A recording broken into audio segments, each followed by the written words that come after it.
Malam itu, kediaman mewah di jantung ibu kota nampak gemerlap oleh lampu kristal dan deru tawa para tamu kelas atas. Di tengah kerumunan gaun desainer dan jas ribuan dolar, Elena melangkah masuk dengan penampilan yang sangat kontras. Ia hanya mengenakan kemeja katun sederhana dan celana kain yang nampak pudar. Di tangannya, ia mendekap sebuah kado yang dibungkus kertas koran bekas, sebuah kontradiksi visual yang memuakan. Bagi siapapun yang melihatnya di sana, Elena berjalan tenang. Meski tatapan tajam dan bisikan sinis mulai menghujamnya dari segala penjuru ruangan. Lihat itu. Siapa yang mengizinkan gembel masuk ke pesta ulang tahun Pak Raka? Bisik seorang tamu wanita, sambil menutup mulutnya dengan kipas sutra. Saksi lain menimpali dengan dengusan kasar. Mungkin dia petugas kebersihan yang salah masuk pintu. Benar-benar merusak pemandangan. Elena tidak bergeming. Ia tetap melangkah menuju pusat ruangan di mana suaminya, Raka, sedang tertawa bersama seorang wanita cantik, berpakaian sekwin emas yang sangat terbuka.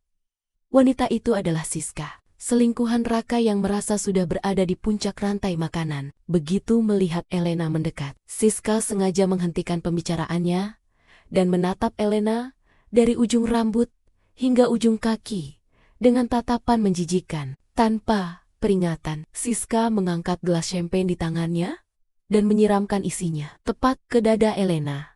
Cairan dingin itu membasahi kemeja murah Elena, membuat kertas koran pembungkus kadonya menjadi hancur dan lembek. Tanganku licin," ucap Siska dengan nada suara yang melengking tinggi dan penuh kepalsuan. Ia tertawa renyah sambil berkacak pinggang di depan Elena. "Lagi pula, bau badanmu itu terlalu menusuk. Wanita kampungan, aku hanya mencoba memberikan sedikit aroma mahal pada pakaian loakmu itu. Beraninya kamu datang ke tempat elit ini dengan penampilan seperti pengemis? Kamu tidak sadar ya, kalau kamu itu cuma sampah yang tidak sengaja terbawa ke sini?" Raka, yang berdiri tepat di samping Siska, sama sekali tidak menunjukkan raut pembelaan. Ia justru memutar bola matanya dan mendengus saat melihat Elena yang basah kuyup. "Elena, kamu benar-benar membuatku malu. Sudah kubilang, jangan muncul di depanku hari ini. Lihat dirimu, kumal dan bau. Hadiah sampah apa yang kamu bawa itu? Kertas, koran? Kamu ingin menghina statusku di depan teman-temanku?" bentak Raka dengan nada pengkhianat yang sangat pengecut.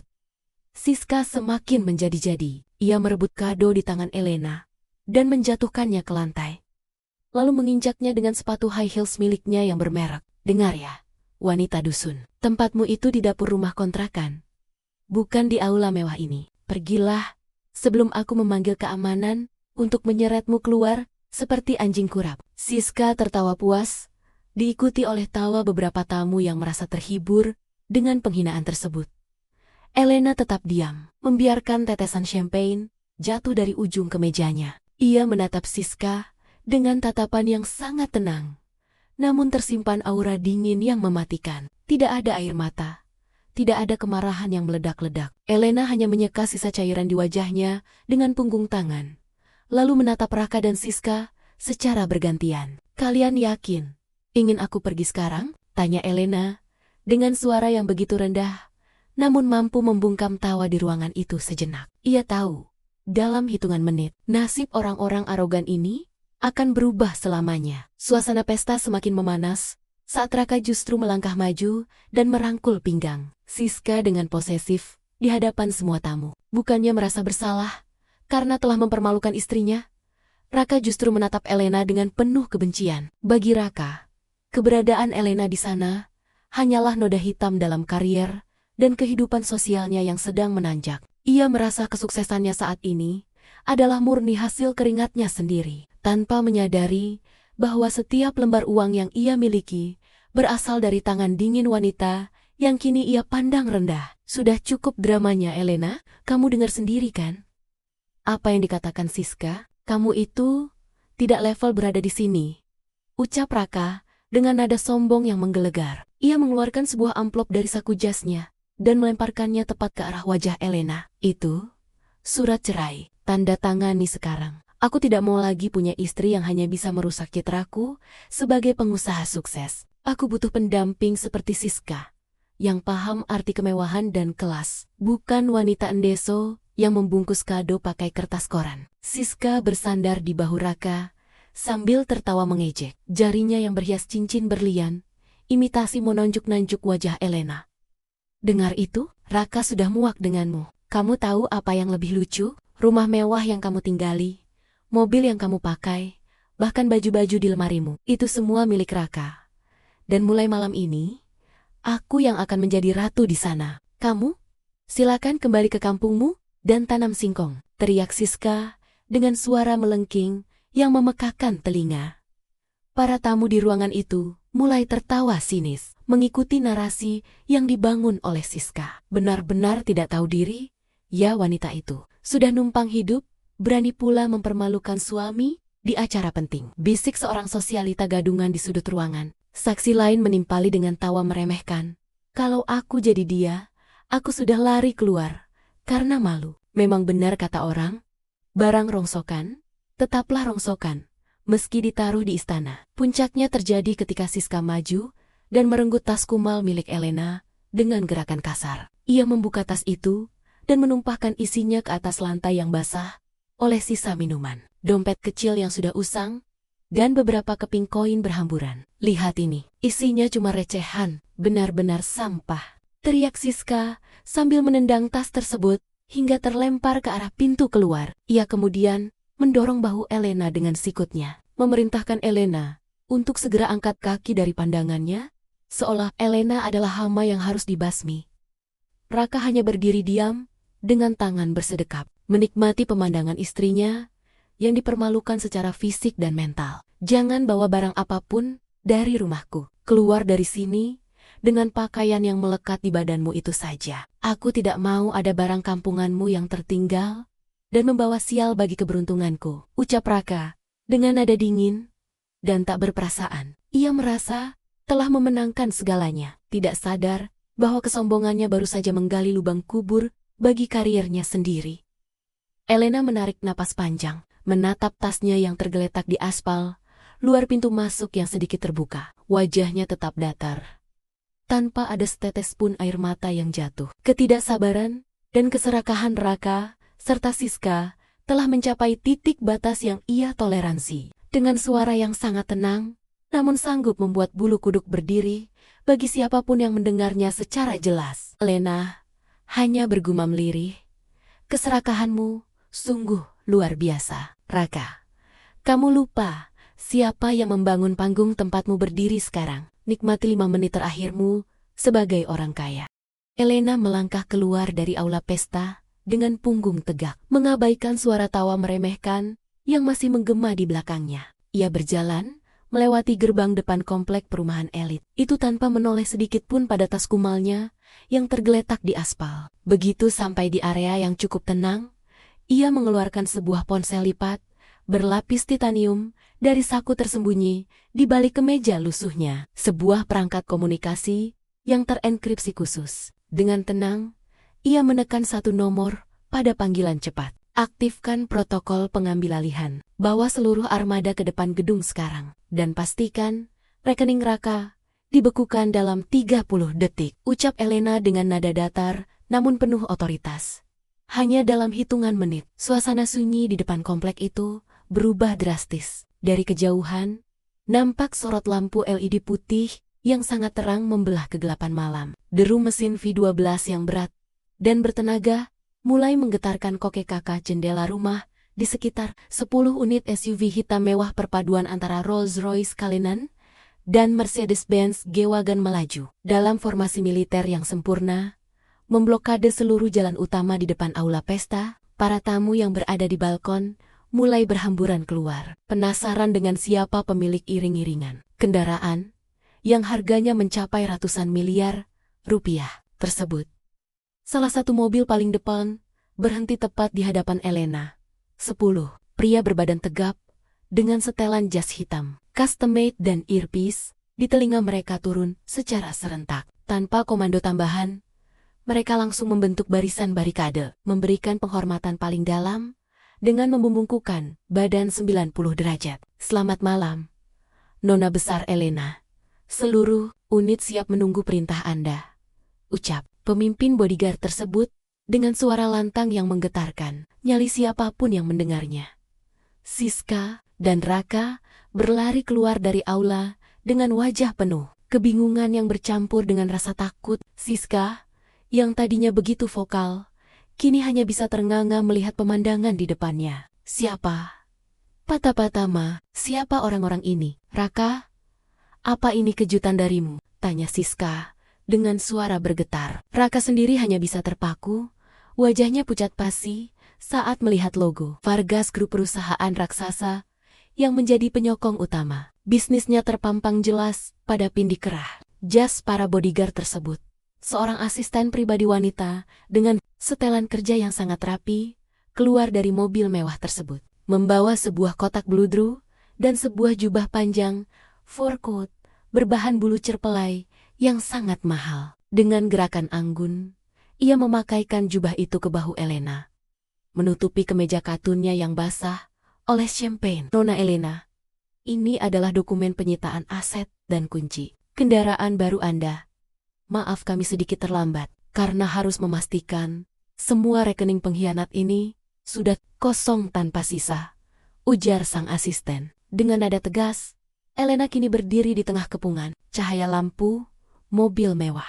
Penampilannya telah bertransformasi total dari wanita kampungan menjadi ratu bisnis yang sangat berkuasa. Ia mengambil sepasang kacamata hitam dari asistennya, lalu menatap Raka dan Siska yang kini tampak sangat kecil dan tidak berarti di seberang sana. Kalian bilang, aku tidak punya level untuk berada di sini? Tanya Elena dengan senyum tipis yang mematikan. Kalian salah. Akulah yang memiliki seluruh tempat ini, termasuk harga diri yang baru saja kalian gadaikan. Seorang tetangga kaya yang menyaksikan kejadian itu berbisik dengan nada tak percaya.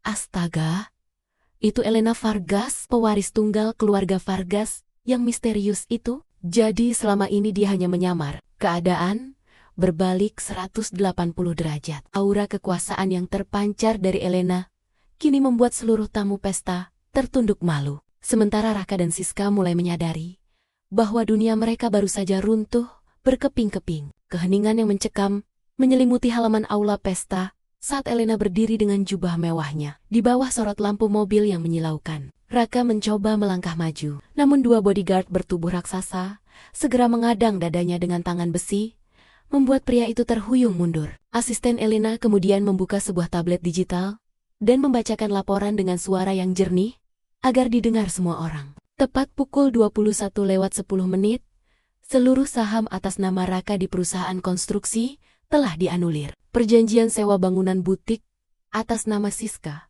juga telah dibatalkan secara sepihak karena pelanggaran etika. Saat ini, saldo rekening kalian berdua adalah 0 rupiah. Wajah Siska yang tadinya penuh riasan mahal, kini tampak pucat pasi seperti mayat. Ia mencoba berteriak, namun suaranya melengking, penuh kepanikan. Ini tidak mungkin. Kamu pasti menyuap orang untuk membuat dokumen palsu ini. Raka, lakukan sesuatu. Dia hanya wanita kampung yang sedang berakting, teriak Siska dengan nada histeris.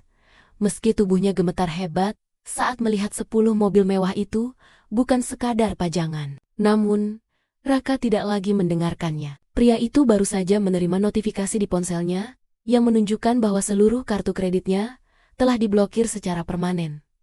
Raka yang tadinya begitu sombong, tiba-tiba menjatuhkan lututnya ke aspal, tepat di depan sepatu hak tinggi Elena, yang harganya setara dengan harga rumah tipe menengah. Ia merangkak mendekat, mencoba menggapai ujung jubah Elena dengan tangan yang gemetar. Elena, sayang, maafkan aku hanya khilaf. Siska yang menjebakku dan menghasutku untuk membencimu. Tolong jangan lakukan ini. Kita bisa bicarakan ini baik-baik di rumah. Ratap Raka dengan suara serak, membuang seluruh harga dirinya di depan para tamu yang kini menatapnya dengan jijik.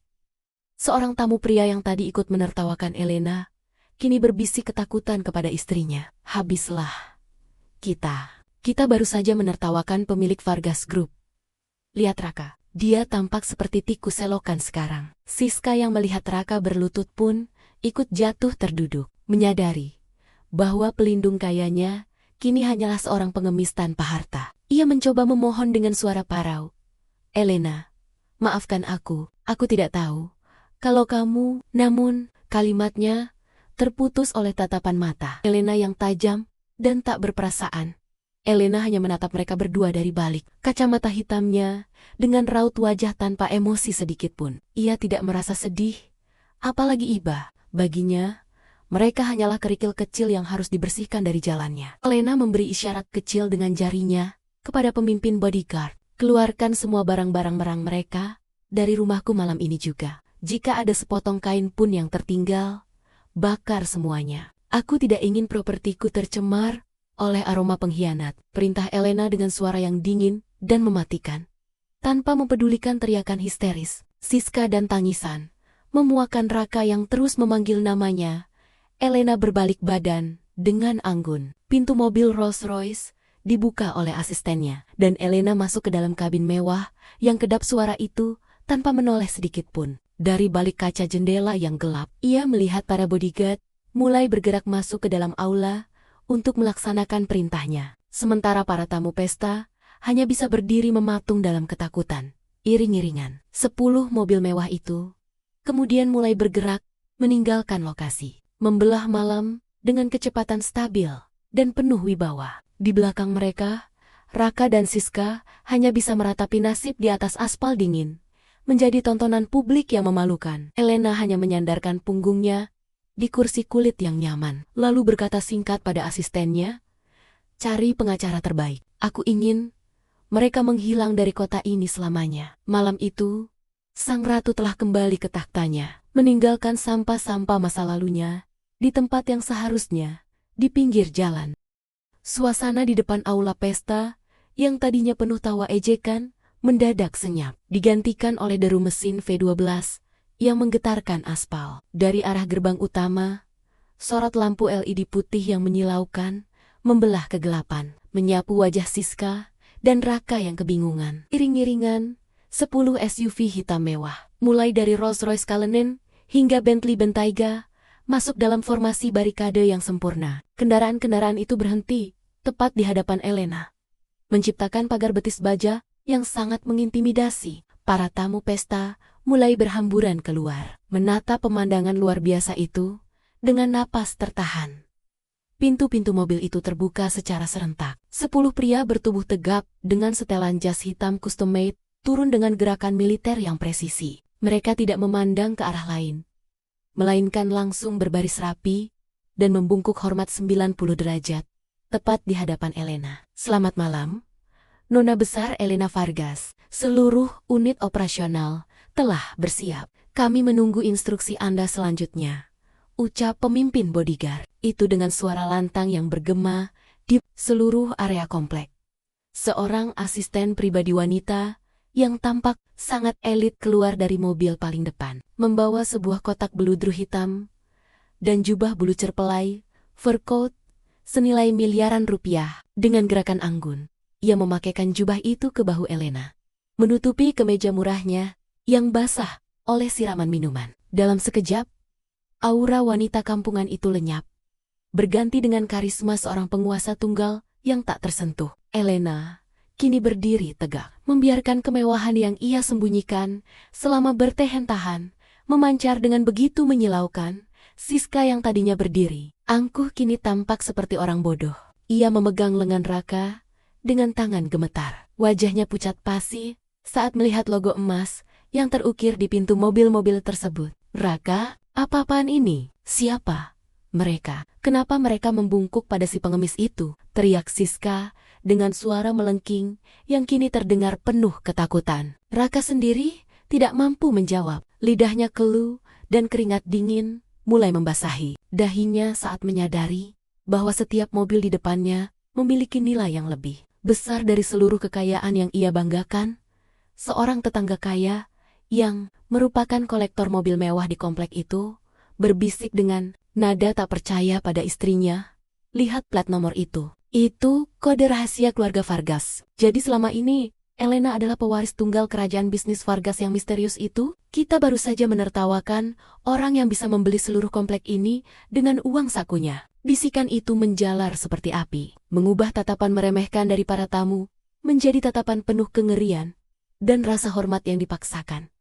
Elena mengambil sebuah kacamata hitam frame emas dari asistennya, lalu menatap Siska dan Raka melalui lensa gelapnya. Ia tidak lagi terlihat marah, ia terlihat bosan, seolah sedang menatap dua serangga yang tidak sengaja terinjak. "Kalian bilang, aku tidak punya kelas untuk berada di sini?" tanya Elena dengan nada bicara yang sangat tenang, namun sanggup membekukan suasana. "Kalian salah besar. Akulah yang memiliki aspal yang kalian injak sekarang. Akulah yang memutuskan apakah kalian masih punya hak untuk menghirup udara di properti ini." Elena mengangkat tangan kanannya, memberikan isyarat kecil pada asistennya untuk menyerahkan dokumen yang sudah disiapkan. Puncak kehancuran musuhnya sudah di depan mata. Dengan suara yang dingin dan mematikan, ia kembali berkata, "Siska, manajer butik kecil sepertimu tidak seharusnya bermimpi terlalu tinggi. Dan, Raka, mari kita lihat seberapa berkelas dirimu setelah aku menarik semua yang kuberikan padamu." Kehancuran.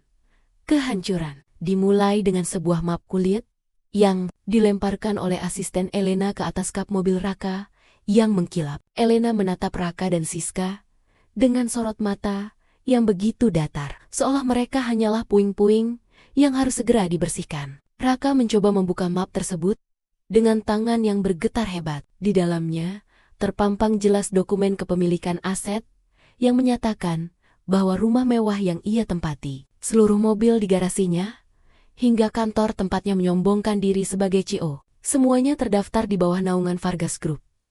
Raka baru saja menyadari bahwa selama ini ia hanyalah boneka yang dipelihara oleh kekayaan istrinya sendiri.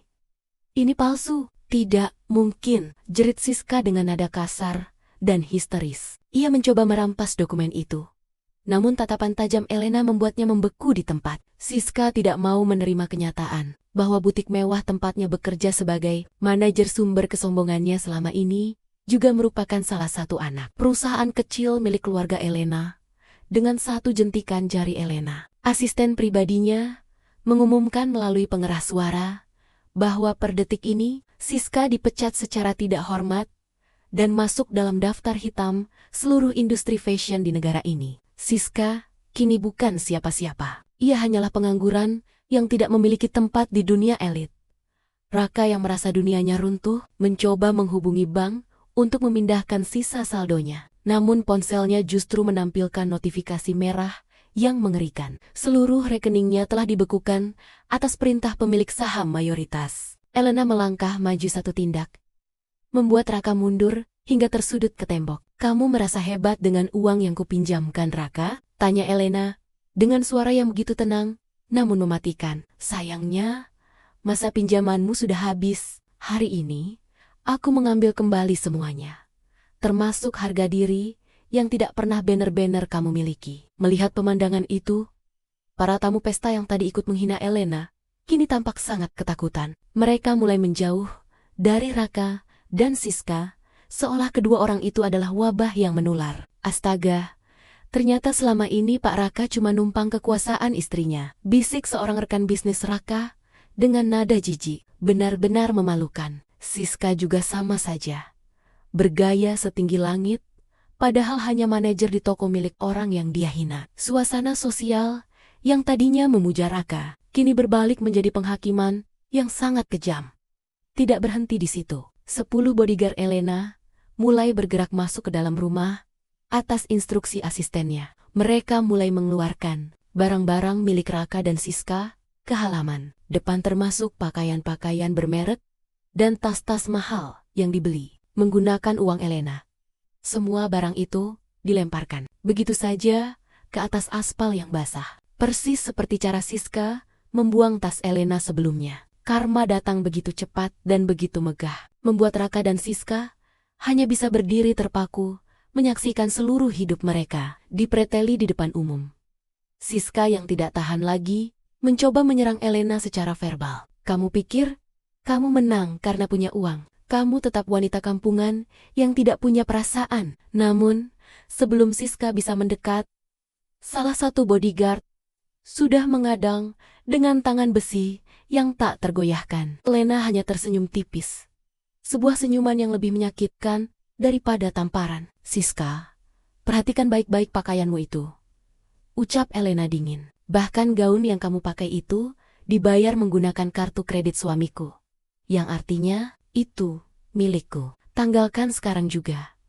Atau bodyguardku yang akan membantumu melepasnya di sini. Ketakutan menyelimuti wajah Siska saat ia menyadari bahwa ia benar-benar tidak punya apa-apa lagi untuk dipertahankan. Raka pun hanya bisa menunduk, kehilangan seluruh nyalinya saat menyadari bahwa ia telah mengkhianati wanita yang merupakan sumber dari segala napas kemewahannya. Kehancuran mereka sudah total, tanpa ada satu celah pun untuk bangkit kembali. Kini, tidak ada lagi tawa sombong atau tatapan merendahkan di halaman rumah mewah itu. Raka, pria yang beberapa menit lalu merasa menjadi raja dunia, tiba-tiba jatuh tersungkur. Ia merangkak di atas aspal dingin, mencoba menggapai ujung jubah bulu yang dikenakan Elena. Wajahnya yang tadinya angkuh kini basah oleh keringat dingin dan air mata kehinaan. Raka kehilangan seluruh martabatnya di depan para tamu sosialita yang kini menatapnya dengan rasa jijik yang luar biasa. Elena, tolong, aku kilaf. Aku hanya tergoda oleh rayuan ular ini, teriak Raka sambil menunjuk ke arah Siska dengan tangan gemetar. Sayang, ingatlah semua kenangan kita. Aku mencintaimu. Aku hanya bingung sesaat. Raka meratap. Suaranya parau dan terdengar sangat menyedihkan. Ia mencoba mencium ujung sepatu Elena, memohon agar seluruh asetnya tidak disita. Namun, Elena hanya berdiri mematung, menatap pemandangan memuakan itu dengan mata yang sedingin es. Tidak ada sedikit pun rasa kasihan di wajahnya. Bagi Elena, pengkhianatan tidak memiliki ruang untuk negosiasi. Ia menarik kakinya menjauh dari jangkauan tangan Raka. Sioliola, pria itu adalah kotoran yang tidak boleh menyentuh kulitnya. Siska yang menyadari posisinya telah hancur total, ikut terjatuh lemas di samping tas-tas mahalnya yang kini berhamburan di tanah. Kesombongannya runtuh saat melihat para bodyguard mulai memasukkan barang-barangnya ke dalam kantong sampah besar. Elena, Nona Elena, maafkan saya tidak tahu siapa Anda sebenarnya. Tolong, jangan hancurkan karier saya. Saya tidak punya tempat tinggal lain. Siska memohon dengan suara yang kini melengking penuh keputusasaan. Jauh berbeda dari nada kasar yang ia gunakan saat menghina Elena beberapa saat lalu. Para tetangga dan tamu undangan yang menyaksikan drama itu mulai berbisik sinis. Lihatlah si penjilat itu. Tadi dia merasa seperti ratu, sekarang lebih rendah dari pengemis. Cibir seorang wanita sosialita yang sebelumnya ikut menertawakan Elena.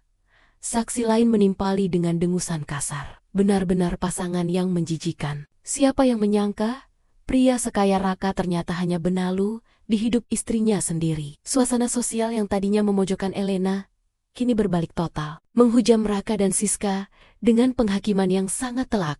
Raka yang semakin panik mencoba memegang kaki Elena lagi, mengabaikan tatapan tajam para bodyguard yang siap bertindak. Elena, jika kamu mengambil semuanya, aku akan jadi gelandangan. Kamu tidak mungkin sekejam itu pada suamimu sendiri, teriak Raka, penuh drama. Namun, Elena hanya menunduk sedikit, menatap wajah Raka yang memelas dengan senyum tipis yang meremehkan. Suami, kamu baru saja membuang status itu saat kamu menyuruhku pergi tanpa membawa apa-apa. Raka, ucap Elena dengan nada suara yang sangat tenang, namun sanggup membungkam seluruh teriakan Raka. Kalian sangat menikmati saat melihatku dihina, bukan? Tanya Elena sambil menoleh ke arah Siska yang masih terisak. Tadi kalian bilang tempatku adalah di dapur atau di kampung. Sekarang, aku memberikan kalian tempat yang lebih baik, di jalanan. Elena kemudian memberi tanda kepada asistennya untuk tidak mendengarkan permohonan mereka lagi. Baginya, kata maaf dari orang-orang yang hanya mencintai hartanya adalah sampah yang tidak perlu disimpan. Iskan tangis dan rintihan minta ampun itu terus bergema di halaman. Namun hati Elena sudah tertutup rapat. Ia telah memberikan segalanya selama bertahun-tahun. Dan kini, ia hanya mengambil kembali haknya. Raka dan Siska kini harus menghadapi kenyataan pahit bahwa dunia yang mereka banggakan hanyalah pinjaman yang baru saja ditagih secara paksa oleh pemilik aslinya, angin malam berhembus kencang, menerbangkan beberapa lembar kertas koran, bekas pembungkus kado, yang tadi sempat diinjak oleh Siska. Elena berdiri tegak di tengah kehancuran mental Raka dan selingkuhannya, menatap mereka seolah sedang melihat noda kecil di atas karpet mahal yang harus segera dibersihkan. Suara isak tangis Raka yang meronta di aspal tidak lagi mampu menggetarkan nurani Elena.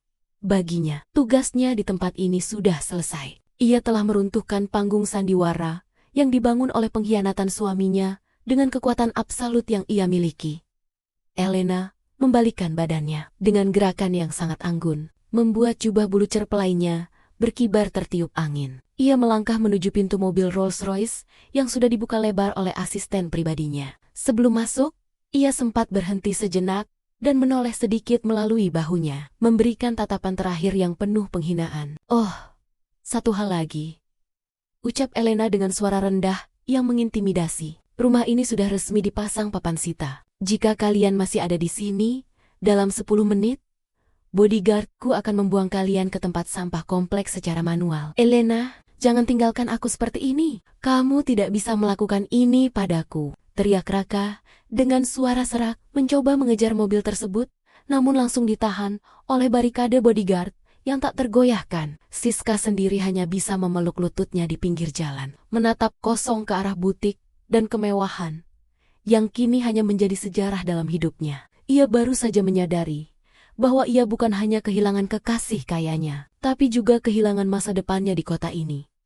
Para tamu pesta yang menyaksikan kepergian Elena hanya bisa menunduk hormat saat iring-iring dan mobil mewah itu mulai bergerak. Tidak ada lagi yang berani berbisik sinis. Yang tersisa hanyalah rasa ngeri melihat betapa mudahnya Elena membalikkan nasib seseorang. "Ini adalah pelajaran paling mahal yang pernah aku lihat," bisik salah satu saksi mata dengan wajah pucat. "Jangan pernah menilai seseorang dari pakaiannya, atau kamu akan berakhir tragis seperti Raka." Iring-iringan 10 mobil hitam itu perlahan meninggalkan komplek elit tersebut, menghilang di balik kegelapan malam dengan suara mesin yang halus namun bertenaga. Di dalam kabin mobil yang kedap suara, Elena menyesap segelas air mineral premium dengan tenang. Ia tidak menoleh ke belakang sedikit pun. Baginya, Raka dan Siska kini hanyalah debu yang tertinggal di spion mobilnya, sesuatu yang kecil, kotor, dan tidak layak untuk dipikirkan lagi.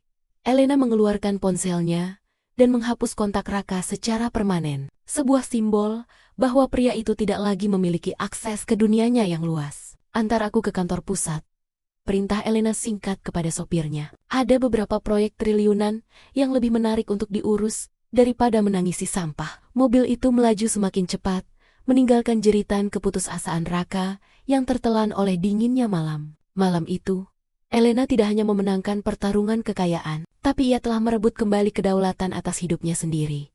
Panggung sudah kosong, tirai telah ditutup, dan sang ratu kini telah kembali ke singgasananya yang sah. Sementara itu, di aspal yang basah, 2 orang yang dulu sombong itu kini harus belajar cara bertahan hidup dari titik nol, tanpa harta, tanpa nama, dan tanpa harga diri yang tersisa.